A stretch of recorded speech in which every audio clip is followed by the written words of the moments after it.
Welcome back to guys all in one channel में। और आज हम पढ़ रहे हैं कक्षा 10वीं की सांख्यिकी चैप्टर, जो मैथ सब्जेक्ट का सांख्यिकी चैप्टर है। आज हम वो पढ़ेंगे जिसे इंग्लिश में स्टैटिस्टिक्स बोलते हैं। तो आज हम वही पढ़ने वाले हैं। अभी तक हमने ट्रिग्नोमेट्री पढ़ ली है, इसके बाद अब हम ये सांख्यिकी पढ़ रहे हैं। तो सबसे पहले हम देखते हैं कि सांख्यिकी की डेफिनेशन क्या होती है।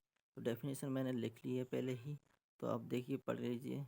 सांख्यिकी वह शाखा है जिसमें संख्यात्मक आंकड़ों का संग्रह, संगठन, प्रस्तुतिकरण, विश्लेषण और व्याख्या की जाती है। ये सांख्यिकी की डेफिनेशन है। अब अपन इसके उपयोग देख लेते हैं कि उपयोग कहाँ कहाँ इसके उपयोग किए जाते हैं। इसके उपयोग जो है जनसंख्या अध्ययन में किए जाते हैं, शिक्षा के क्षेत्र में किए जाते हैं, व्यापार और अर्थशास्त्र में किए जाते हैं, विज्ञान और अनुसंधान में किए जाते हैं, सरकार और नीतियों में किए जाते हैं। ये इसके उपयोग होते हैं। ठीक है गाइस, अब अपन आगे चलते हैं कि सांख्यिकी होती क्या है, इसमें किस तरह के सवाल आते हैं, किस तरह के इसमें आंकड़े रहते हैं, आज हम वो देखेंगे। तो सबसे पहले इसमें आते हैं माध्य, माध्यिका, बहुलक और परिसर। ये क्या होते हैं? ये सवाल हल कर सवालों में आते हैं। तो ये होते क्या हैं, चलिए हम इन्हें देखते हैं। सबसे पहले हम देखते हैं कि माध्य होता क्या है। माध्य आपने कई बार सुना होगा, माध्य, माध्यिका, बहुलक और परिसर। 9th क्लास में भी सुना होगा, 10th। अब ये 10th चैप्टर में अपन पढ़ रहे हैं। ठीक है, तो सबसे पहले अपन देखेंगे माध्य क्या होता है। माध्य माध्य की डेफिनेशन मैं आपको बता दूं। किसी चलो पहले अपन लिख लेते हैं कि माध्य होता क्या है ना। यहाँ से अपन स्टार्ट करते हैं।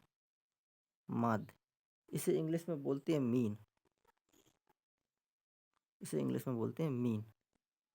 ठीक है, किसी आंकड़े के सभी संख्याओं का योगफल करके उस संख्याओं की कुल संख्या से भाग देने पर जो मान प्राप्त होता है उसे माध्य कहते हैं।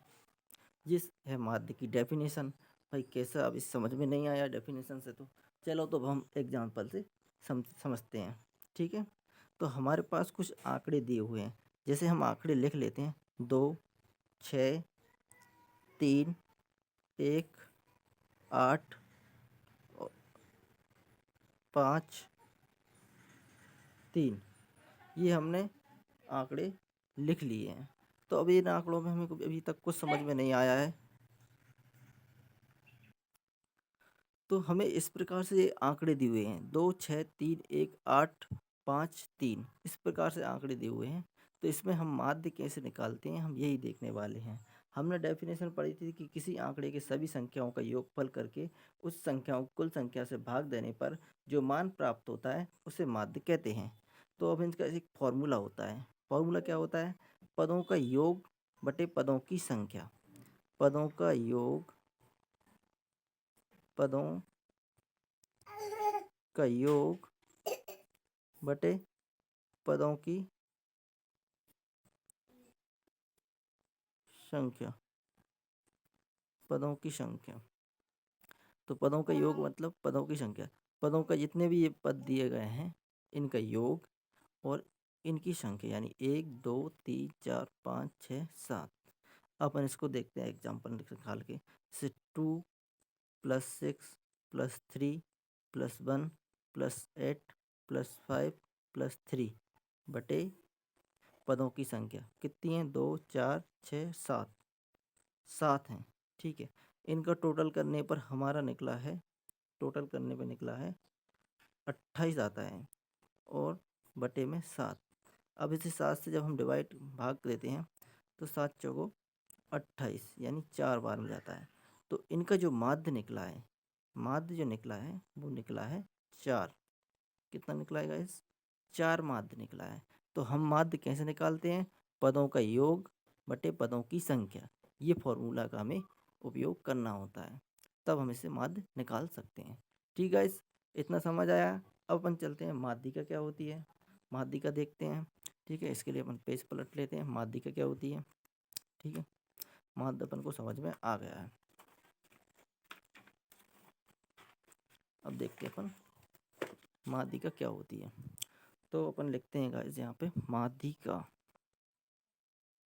माध्यिका माध्यिका क्या होती है?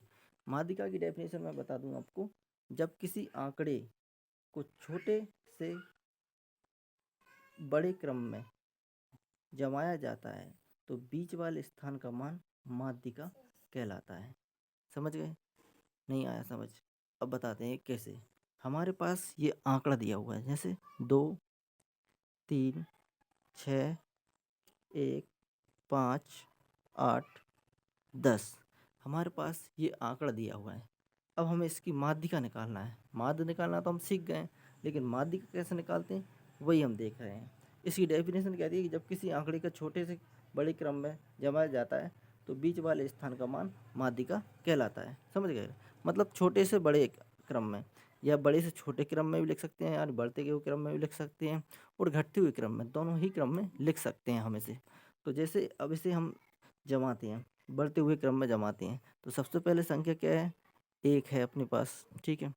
फिर इससे बड़ी संख्या क्या है? 2 है। इससे बड़ी संख्या क्या है? 3 है। फिर इससे बड़ी संख्या क्या है? इसमें 5 है। फिर इससे बड़ी संख्या क्या है? 6 है। फिर इससे बड़ी संख्या क्या है? इसमें 8 है। फिर इससे बड़ी संख्या क्या है? 10। इस तरह इसमें ये हमने बढ़ते हुए क्रम में लिख लिए। अब बढ़ते हुए क्रम में लिख लिए तो हम इसका बीच का माध्यिका कैसे निकालेंगे? इस तरह से निकालेंगे। अब यहाँ से एक संख्या इधर से ली तो एक संख्या इधर से ली, एक संख्या इधर से ली तो एक संख्या इधर से ली, एक संख्या इधर से ली तो एक संख्या इधर से ली। बचा कितना? 5। तो कितना बचा? 5। तो 5 हमारा क्या है? आंसर। ये हमारा माध्य। अब कभी कभी क्या होता है कि इस तरह से अगर जो संख्या इस तरह से आती हैं, देखिए एग्जांपल देख लेते हैं अपन। जैसे 3, 7, 5, 4, 8, 9, इस तरह की संख्या दे लेती हैं। अब हमने एक संख्या इधर से ली, एक संख्या इधर से ली, एक संख्या इधर से ली, एक संख्या इधर से ली, एक संख्या इधर से लेते हैं और एक संख्या इधर, लेकिन बीच में कोई संख्या नहीं बचती। तो हम ये दो संख्याएं लेते हैं, दो संख्याओं को क्या करते हैं? प्लस करते हैं। 5 + 2 4, दो संख्या प्लस, और 2 से भाग। अगर 3 संख्या बचती हैं, 3 2 बची हैं तो 2 से भाग देंगे। लेकिन यहाँ पर 2 संख्या बच रही हैं। वैसे जहाँ तक है 2 ही संख्या बचती हैं, तो 2 संख्या बचती हैं तो हम यहाँ पर भाग देते हैं। 3, इससे पहले अपन अरेंज करना पड़ता है, पहले बढ़ते हुए क्रम अरेंज करना पड़ता है। जब अभी अपन इसे बढ़ते हुए क्रम में अरेंज नहीं किया है, ठीक है। जैसे बढ़ते हुए क्रम में अपन अरेंज करते हैं इसे, तो सबसे पहले आता है 3, फिर आता है 4, फिर आता है 5, फिर आता है 7, फिर आता है 8, फिर आता है 9। तो इस तरह से हम करते हैं। तो ये अपन ने अभी बढ़ते हुए क्रम में इसे अपन काट देते हैं। बढ़ते हुए क्रम में आ रहा है अपना 5 + 7/2, कितना आ रहा है? 12/2। डिवाइड बाय 2 से भाग देंगे 6।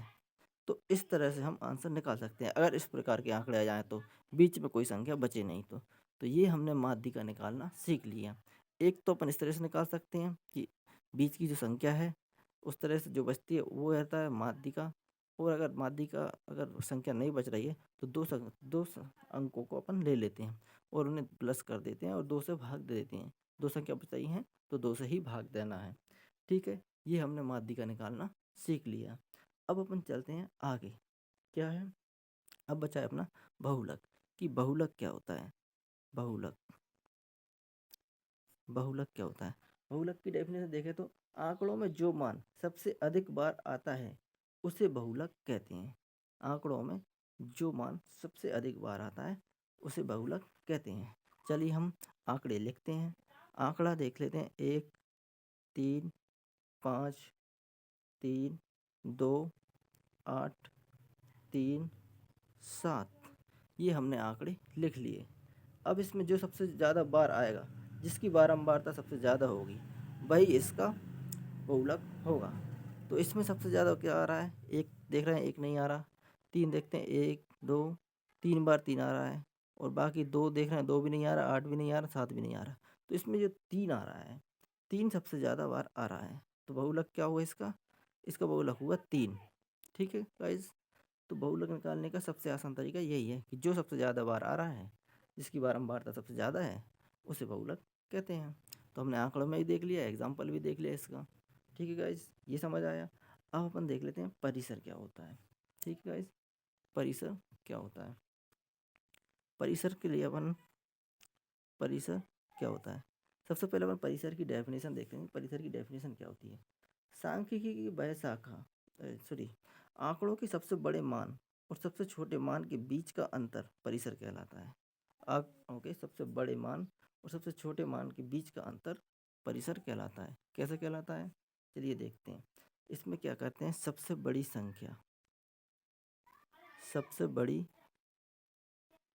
संख्या माइनस सबसे छोटी संख्या, सबसे बड़ी संख्या और सबसे छोटी संख्या को घटा देते हैं तो अपना परिसर निकल आता है। जैसे मान लीजिए ये वाला अपना आंकड़ा दिया है 10, 8, 2, 9, 4 और 15। इसमें सबसे बड़ी संख्या क्या है? सबसे बड़ी संख्या है 15 और सबसे छोटी संख्या क्या है? 2। तो इसे जब घटाएंगे तो बचेगा 13 और यही कहलाएगा अपना परिसर। ठीक है, ये अपना बहुलक था, ये अपन ने बहुलक निकाल लिया था, ये अपन ने माध्यिका निकाल ली थी। माध्यिका और माध्य अपन पहले ही निकाल चुके हैं। ठीक है, अब परिसर समझ में आ गया। सबसे बड़ी संख्या में से सबसे छोटी संख्या घटा देते हैं जो आंकड़ा दिया होता है उसमें से, तो अपना परिसर निकल आता है। ठीक है गाइस, इतना समझ आया। अब अपन चलते हैं आगे। समांतर माध्य यानी जो आंकड़ों में दिया होता है, जैसे आंकड़ों के रूप में दिया होता है, वो अपन कैसे निकालेंगे। तो पहले मैं लिख लेता हूँ, फिर अपन मिलते हैं। तो गाइस, ये एक आंकड़ा तैयार कर लिया है। ये आंकड़ा है जो 10वीं क्लास के एनसीईआरटी बुक में से ही लिया गया है, मैथ चैप्टर यानी कि सांख्यिकी चैप्टर से ही लिया गया ये आंकड़ा है एक, जो मैंने लिख लिया है। तो इस प्रकार से कुछ एग्जाम में आपको आंकड़ा देखने को मिलेगा और इसमें बोलेगा कि समांतर माध्य वर्गीकृत आंकड़े निकालें। माध्य कैसे निकालेंगे इसमें? तो सबसे पहले माध्य निकालने के लिए हमें निकालना पड़ता है मध्यमान। मध्यमान क्या होता है? मध्यमान होता है इन दोनों के बीच का अंतराल। 10 और 20 के बीच का अंतर कहता है 15। 10 और 20, 10 में से 20 गए तो 10 और 20 के जो अंतर होता है ना, बीच का अंतर, वो होता है मध्यमान यानी 15। ठीक है, 20 और 30 में से इसे देखो 10 और 20 जोड़ेंगे इसको और सिर्फ डिवाइड कर देंगे 2 से तो 15 निकल आएगा। इधर 20 और 30 जोड़ेंगे तो 50 आएगा, तो आधा इसके 2 से डिवाइड करेंगे तो 25 आ जाएगा। अब एक सरल सा एग्जाम होता है, इसमें 10 प्लस करते जाइए। 25 में 10 प्लस करेंगे तो 35। ठीक है, 35 में 10 प्लस करेंगे तो 45। 45 में 10 प्लस करेंगे तो 55। 55 में 10 प्लस करेंगे तो 65। 65 में 10 प्लस करेंगे तो 75। ये निकल आएगा। ठीक है गाइस, इस तरह से ये मध्यमान निकल आएगा। अब एफ एक्स कैसे निकालेंगे? यानी एफ छात्री संख्या यानी फ्रिक्वेंसी, इसे फ्रिक्वेंसी बोलते हैं, और मध्यमान यानी एक्स बोलते हैं इसे। तो एफ एक्स मतलब इन दोनों का गुणा करना है, यानी 15 का 6 का गुणा करेंगे तो 90 आएगा। 25 और 8 का गुणा करेंगे तो ये आ जाएगा 200। ठीक है, 200 आ जाएगा। और इधर 35 और 13 का गुणा करेंगे तो 455 आ जाएगा। ठीक है, और 45 और 7 का गुणा करेंगे तो 315 आ जाएगा। और 55 और 3 का गुणा करेंगे तो 165 आ जाएगा। ठीक है, और 65 और 2 का गुणा करेंगे तो 130 आ जाएगा। और 75 का 1 में गुणा करेंगे तो 75 आ जाएगा। ठीक है गाइस, इतना समझ आया। ये अपन ने मध्यमान निकाल लिए और एफ एक्स निकाल लिए। अब समांतर माध्य यानी वर्गीकृत आंकड़ों का माध्य निकालने के लिए क्या होता है? फॉर्मूला होता है। फॉर्मूला क्या होता है? माध्य। माध्य बराबर होता है सिग्मा एफ एक्स। सिग्मा का मतलब होता है सम यानी जोड़ना। ठीक है, वही अपन कर रहे हैं, यानी इनको जोड़ो। इधर सिग्मा एफ, ये फॉर्मूला होता है। तो अब इस फॉर्मूला में हम क्या कैसे मान रखेंगे? तो सबसे पहले मध्यमान यानी सिग्मा एफ एक्स, इसका टोटल कर लेंगे। छाती संख्या है फ्रिक्वेंसी के टोटल सिग्मा एफ कैसे निकलेगा? सिग्मा एफ निकालने के लिए इसे जोड़ देंगे तो सिग्मा एफ बराबर हो गया, इसे जोड़ा, ये जोड़ा नहीं पाएगा 40। ठीक है गाइज, और सिग्मा एफ एक्स यानी सिग्मा एफ एक्स ऐसे जोड़ेंगे। सिग्मा एफ एक्स जोड़ने के लिए इधर से सिग्मा एफ एक्स इसका पूरा को प्लस कर लेंगे तो ये आ जाएगा टोटल 1430। इन्हें जोड़ने में निकलेगा 1430। ठीक है गाइस, आप जोड़ लीजिए, देख लीजिए 1430 ही आएगा।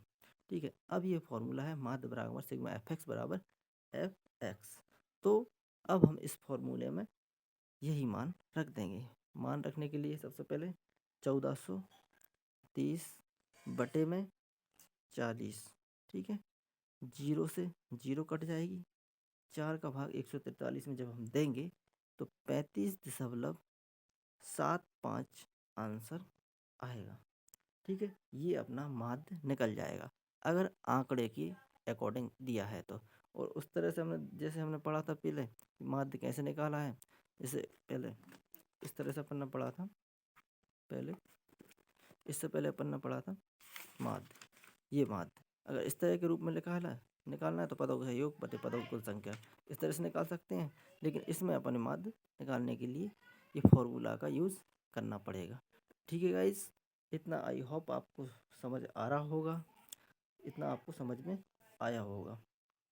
अब इसमें कुछ अपने एडवांस लेवल के सवाल आएंगे जो अपन पूरे इसी आंकड़ों के अकॉर्डिंग चलना पड़ेगा, अपन को आंकड़े के अनुसार ही सवाल दिए होंगे जो अपन अगली वीडियो में करेंगे। तो अगर ये आपको सवाल माध्य माध्यिका परिसर अगर ये समझ आया हो, ये वीडियो अच्छी लगी हो और सवाल आपको समझ आ रहे हो तो प्लीज़ वीडियो को लाइक कर लीजिए, और अगली वीडियो आप तक पहुंच सके तो इसके लिए आप सब्सक्राइब कर लीजिए चैनल को, ताकि अगली वीडियो आपके पास पहुंच सके, और बेल आइकन का बटन दबा दीजिए, जिससे क्या होगा कि जो भी वीडियो मैं अगली बार डालूँगा वो आपके पास उसका नोटिफिकेशन पहुँच जाएगा। ठीक है, और अच्छी लग रही हो, दोस्तों की मदद करना चाहते हो तो शेयर भी कर सकते हैं इसे। तो ठीक है गाइस, अगर वीडियो अच्छी लगे तो लाइक करें, शेयर करें, और कोई भी डाउट हो तो नीचे कमेंट बॉक्स में कमेंट करें। ठीक है, देखने के लिए धन्यवाद। Thank you for watching.